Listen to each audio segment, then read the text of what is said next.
boxing up here already means they're gonna fight me now. Think that Jake would have enough time, seeing as he's already undersized. He's not a real heavyweight, and this is Anthony Joshua we're talking about. Punch, really. If he takes a big punch from Jake Paul, if he gets hurt in any way by Jake Paul, if he doesn't absolutely ice Jake Paul within a few rounds of this 8-round scheduled bout, well then it really affects his credibility. Tensions exploded at the press conference as Anthony Joshua confronted Jake Paul over perceived disrespect, unleashing anger and frustration at Paul's comments and behavior. The heated press conference was only the beginning of the conversation surrounding Jake Paul and Anthony Joshua. Experts quickly weighed in on the risks and implications of the matchup. Legendary trainer Barry McGuigan delivered some of the strongest criticism, stressing the real fear many seasoned fighters would experience when facing someone with Jake Paul's unpredictability. Drawing from decade-around elite punchers, McGuigan warned that a single clean shot can instantly shift a fight's momentum, underscoring just how dangerous and volatile this matchup could become. Some people are saying, AJ's grabbing the bag. There's nothing wrong with that, because anybody else, if they got offered that kind of money, they would do it. So, yep. And some people are suggesting it might damage his legacy. Where do you sit with the decision of him taking that fight? And, it's a professional 8-round fight as well. Yes, it's a highly dangerous fight for Jake Paul. I don't know what he's doing, unless they have done some sort of caveat or some sort of agreement that he says he's going to go easy on him, or he's not going to go flat out. But I've been tossing this up and down in my mind and trying to figure out how and under God, when he had agreed to fight someone like Tank Davis, who is several divisions below him. That's more like what Jake Paul does, and then he goes from there to fighting Anthony Joshua. I mean, just look at what happened to Francis Ngannou, who's a big, athletic, tough guy, and had gone 12 rounds with Tyson Fury and given him a real ding-dong, and then he gets absolutely obliterated in a round and a half against Joshua. That shows you, despite the fact that he's been knocked out since by Daniel Dubois, who could knock out anybody, by the way, in any weight division or in any era of the heavyweight division. He's such a powerful guy, he could knock anybody out if he hits them properly. But it just seems utter madness. And Wade, host of the Wade Concept podcast, reveals that Jake Paul's so-called secret weapon for the Anthony Joshua fight has now been exposed. He explains that Paul has been sparring with several heavyweights to mirror Joshua's size, reach, and experience. These intense sessions help Paul adjust to true heavyweight power while refining his timing, movement, and tactical responses. By training with opponents built like Joshua, Paul prepares for the unique challenges ahead in the upcoming bout. Anthony Joshua fight, if you're Jake Paul, who hasn't fought someone in the top, realistically, the top 50. I know Tommy Fury is ranked in the top 50, but anyone that is a top 50 fighter, even in your weight class, let alone a top 10, top 5 heavyweight in Anthony Joshua, who was a 2-time heavyweight champion of the world. Can you get prepared for a guy like that if you brought in, let's just say, a deity, freaking Zeus, Hercules, whoever, to prepare you? Could you do it? I don't think that Jake would have enough time, seeing as he's already undersized. He's not a real heavyweight, and this is Anthony fucking Joshua we're talking about. But I will say, there were rumors going around that Jake was not taking this fight as seriously as he needed to. That Jake was dilly-dallying, flying to go see F1 in Miami after his press conference, and then going to see his girl all the way in the Netherlands if she's trying to qualify for, I think, the Olympics or something else. There was this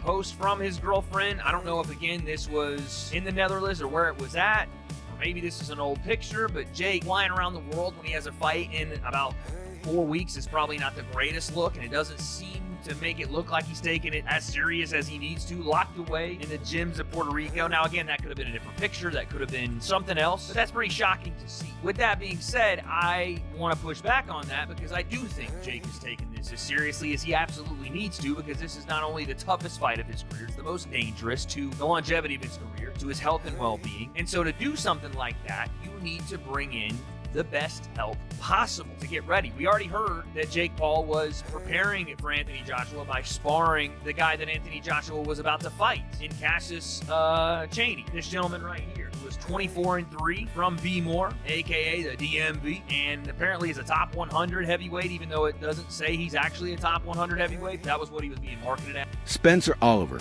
former professional boxer and respected analyst, approaches the Anthony Joshua versus Jake Paul matchup from a uniquely insightful angle. During a panel discussion, Oliver argued that this fight represents far more than competitive stakes. It carries real symbolic weight for the sport. He drew a comparison to Muhammad Ali's era, noting how Ali often engaged in unconventional matchups that captured global attention and pulled in audiences outside the traditional boxing world. According to Oliver, if Joshua chooses to face Jake Paul, he steps into a similarly transformative moment where entertainment, spectacle, and professional sport collide. The bout has the potential to attract an entirely new wave of viewers, especially younger, digitally connected fans who follow Paul across social media rather than through conventional boxing channels. In doing so, the event could significantly expand the sport's reach, bridging the gap between longtime boxing enthusiasts and a fresh, modern audience. Oliver emphasized that this crossover effect could elevate boxing's visibility worldwide, increasing revenue potential, sponsorship opportunities, and overall cultural relevance. The fight would not only test Joshua's discipline in an unconventional setting, but also serve as a pivotal moment in boxing's evolution. By invoking Ali's history of headline-grabbing, boundary-pushing fights, Oliver highlights how high-profile, unorthodox matchups can deliver global exposure. Analysts suggest that the cultural impact of Joshua versus Paul could rival the athletic stakes, positioning it as a landmark event that reshapes how boxing engages with the public in the digital age. Pops him a few times in the face, walks out 150 million quid. No one will remember the fact he fought Jake Paul. They'll remember the fact he knocked Klitschko out in Wembley in 2017. Totally agree with that. So I'm kind of, whilst I don't like it, and I don't like the way that Jake Paul gravitates to these brilliant athletes and like a moth sucks the life out of them because he gets a benefit of association, because I think they deserve all the association. But he is a and there was opportunity there. Listen, commercially, of course it works because it'll be huge and there'll be a load of money on the table. For Anthony Joshua, it's like sort of, you know, he's going to get rewarded very well with no risk, minimal risk, no risk at all. He's going to go in there and he may then put all this stuff to bed with Jake Paul and calling out all these different champions, etc., etc. So, of course it works. And when you're talking about, you know, the credibility that Joshua's going to get, he's not going to get none now, but are people going to remember that? Of course they're not. Like, when he goes on to do what he does, didn't Muhammad Ali have some sort of strange fight in the middle of his career? Didn't he box? Yeah, he did. He boxed some non-boxing guy and whatnot. Now, people don't remember that. That's what I'm saying. Look, us as boxers, we don't remember stuff like that. So, he did a version of Fighting Thunderlips, didn't he? Veteran boxing analyst Gareth A. Davies raises significant concerns about the safety of this matchup. He points out the major weight gap and the vast difference in experience, arguing that the fight pushes the boundaries of what should be allowed in a professional ring. Davies warns that a full-scale contest could become dangerous quickly, especially if Joshua lands clean, heavy shots early on. While the spectacle of a social media star facing a seasoned heavyweight is compelling, he believes the physical risks are too great to ignore. Analysts like Davies insist that regulators and promoters must carefully assess safety protocols, as any misjudgment could lead to serious consequences for both fighters. So, as I am with you, there is a danger in this fight. The odds are, Joshua's 1-12, obviously. Jake Paul is 6-1, yeah, to win this fight in a two-horse race in which this is a guy who lost to Tommy Fury, Tyson Fury's brother, in an 8-round fight, who, for me, I wrote that it would damage his legacy a week ago. It will damage his legacy for several reasons. If the Deontay Wilder fight never emerges, which it looks like it isn't, I've been calling for that fight for ages. If those two got in a ring together, it's still a massive fight. It's a dangerous fight to sanction, in my view. It sets the wrong precedent. it is 10-ounce gloves. It is a boxing match. It's not an exhibition. This isn't a 58-year-old Mike Tyson. This is one of the most dangerous finishers in the world, who is probably 5 levels above Jake Paul and a weight division above him.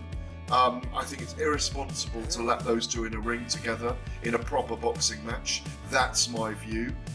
It doesn't damage his bank balance, but if he earns $70 million for this, are we... Boxing analysts Angelo and Josh offer a detailed technical breakdown of the matchup, evaluating both fighters through the lens of experience, skill, and natural ability. They argue that while Jake Paul is undeniably brave, he is nowhere near the level of elite heavyweights like Anthony Joshua or Deontay Wilder. Fighters like Joshua and Wilder belong to a rare class whose timing, precision, and explosive power can alter a fight instantly. Angelo and Josh emphasize that these attributes come from years of intensive training, combined with natural physical advantages, qualities smaller or less experienced fighters simply cannot imitate. They point out that courage is not the same as skill, and although Paul carries confidence, it cannot replace the deep preparation, ring IQ, and instincts that true professional heavyweights possess. Just don't think that he could compete at the highest level, and I don't think he'd beat the top 5, top 6 guys.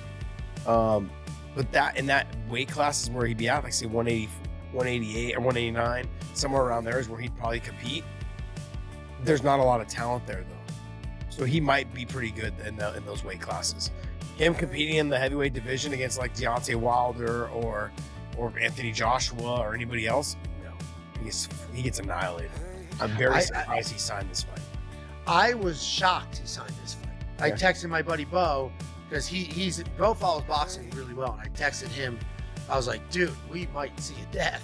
And he said the same thing. He's like, I cannot believe you. But the numbers, the numbers that are, nobody knows the true payouts. They're saying it's around $200 million that they're splitting evenly. So they're getting about $100 million each.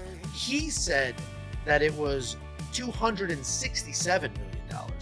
So I don't know who you believe or don't believe. Or it could be they're splitting 200 and the 67 delta, they had to pay DAZN because Anthony Joshua had a contract with DAZN. And this fight's going to be on Netflix. DAZN. It's DAZN. So they, which makes, how the hell? Please stop saying DAZN, okay? That's like Saint Benoit, okay? Where's the O in DAZN? It's DAZN. Well, there's no O or no E. But so they basically had to buy Anthony Joshua his permission to. Henry, a boxing analyst, argues that the risks in this matchup are not entirely one-sided. While most discussions focus on the danger Jake Paul faces against a seasoned champion, he stresses that Anthony Joshua also carries real risk. Even a brief lapse in focus or execution could give Paul an unexpected opening, one that might not change the outcome of the fight, but could impact Joshua's reputation. For a fighter of Joshua's stature, anything less than a dominant, flawless performance may be viewed as damaging rather than validating. Henry's analysis highlights that this bout is not a simple showcase of the champion. Both men face significant stakes involving public perception, career narrative, and long-term legacy. This creates immense risk for Joshua is because even if Joshua wins this fight, it has to be perfect. There cannot be a moment of hesitation from Anthony Joshua. He can't look mentally shot. He can't take a punch, really. If he takes a big punch from Jake Paul, if he gets hurt in any way by Jake Paul, if he doesn't absolutely ice Jake Paul within a few rounds of this 8-round scheduled bout, well then it really affects his credibility. All the things that have ever been said about him, he's a hype job, he's been coddled. He didn't really want to fight Deontay Wilder when they were both in their prime. He's just a big bodybuilder, as Tyson Fury loves to put it. Anyone who's ever doubted him will have absolute ability to do so.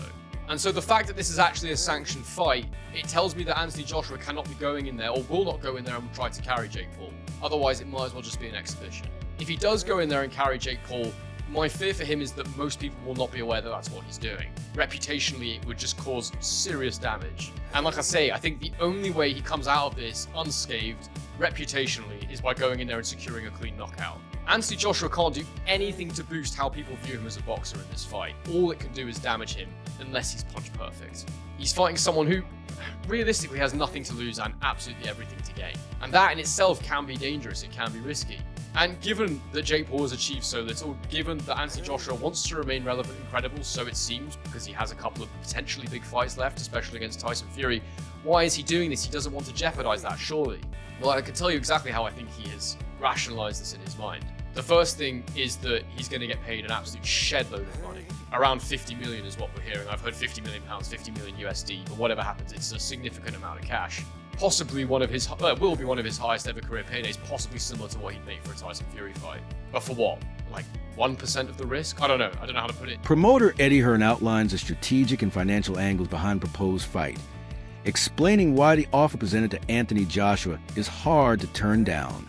He points out that Joshua has already achieved nearly every major milestone in the heavyweight division, making a massive payday a sensible priority at this stage of his career. According to Hearn, this decision is a calculated business move, reflecting the reality that boxing often blends opportunity with financial incentive. For Joshua, the bout isn't about necessity, but about leveraging his star power to maximize earnings while staying highly visible. The matchup ultimately becomes a mix of sport, entertainment, and smart financial planning. Just there by the ring, I might copy you about that once if it works, and looking likely for December. What can you tell me? Yeah, not yet. I mean, there has been conversations, obviously. I think it comes down to how true, they are. Jake Paul is that he actually wants to fight. I mean, he's a madman if he wants to fight. But for some reason, and he thinks he can beat AJ. And I have to be honest, we were going to have a run out in December over 8 rounds against a bloke you've never heard of. And we may end up having a run out against Jake Paul for a career high payday. I don't see how we can turn it down. I asked you about it a couple of days ago. You said that at that time you never really got into the financials. Have those been discussed now? Have you discussed the financial element? There has been some conversations around that, and it is, it's a huge amount of money. And I think AJ would be mad if he didn't do it, and I think he will do it if Jake Paul is genuine. We may wake up tomorrow with these people and they've announced another fight. Honestly, anything could happen. So I still can't get my head around the fact that this guy wants to challenge AJ. It's a respect to him if it's true, but we shall see. To end on that note, I spoke to Alpha Sharman earlier. He said that himself or DAZN have had no conversations about AJ potentially taking that fight. Obviously, AJ is exclusive to DAZN.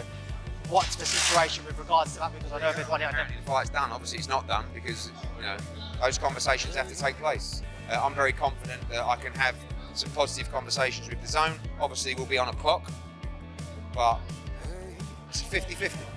That's one from me. I saw Chris McKenna tweeted that Anthony Joshua currently doesn't have a British Boxing Board of Control licence. Obviously, it's not unusual for someone who isn't fighting currently, he's inactive, to let it run out. But he would have to apply for one to face Jake Paul again, and then they'd have to approve a fight. Former world champion David Haye highlights boxing's inherent unpredictability, reminding fans that even when a fighter is heavily favored, nothing is guaranteed once the bell rings. He cautions that underestimating an opponent, regardless of their background or experience, can lead to surprising outcomes. While acknowledging that Jake Paul faces an enormous challenge, Hayes stresses that every professional must respect anyone who steps into the ring. This element of uncertainty adds tension to the matchup, ensuring that both fighters remain sharp and that the audience stays fully engaged throughout the bout. It was only a couple of months ago that we were told it was really close, and then it was Jake and Tank, and now that's off for other reasons. Your initial reaction to the fact that December Miami might be on? Yeah, jumping from Gervonta Davis all the way up to Anthony Joshua seems absurd. It doesn't seem like it's a reality. Seems very Jake Paul. It seems, but sometimes these crazy things. Who would have ever thought Francis Ngannou would get a shot against Tyson Fury? When we first started talking about it, it's like that's never going to happen. And when it did, we saw Tyson Fury have a very, very tough night, getting knocked down and scraped through on points. Anything's possible in boxing.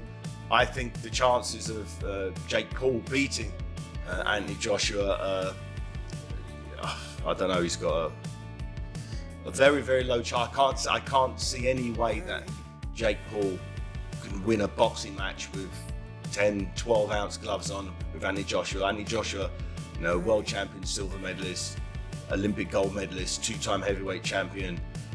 He's a top 10, top 5 in some people's arguments, heavyweight, and he hasn't gone that far over the hill. He's not Mike Tyson, nearly 60 years old. I can't see it happening, but if it can happen and AJ wants it, then obviously it's going to be a massive payday as well as a massive spectacle. It will be an absolute crush box office numbers, and unfortunately for Jake, that will be potentially his last fight in boxing. That's all for today's video. Stay tuned for more coming soon.